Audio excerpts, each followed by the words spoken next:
हम लड़कियां दिल दुखने पर रातों को सड़क पर नहीं भर सकती। हम अपना दर्द सिगरेट के धुएं में नहीं उड़ा सकती।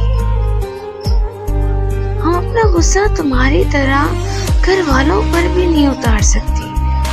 हमें तो रोने के लिए भी रात का इंतजार करना पड़ता है ताकि हमारे आंसू तकिए में समा सके।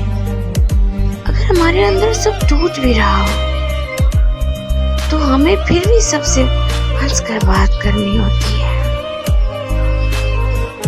हम लड़कियां यहाँ तक अपनी पसंद भी नहीं बता सकती, वरना हमारे माँ बाप की इज्जत नहीं रहती। और यकीन माने, हम लड़कियां तो अपनी मर्जी से मर भी नहीं सकती, वरना फिर लोग ये इल्जाम लगा देते हैं कि बद किरदार थी इसलिए मर गई।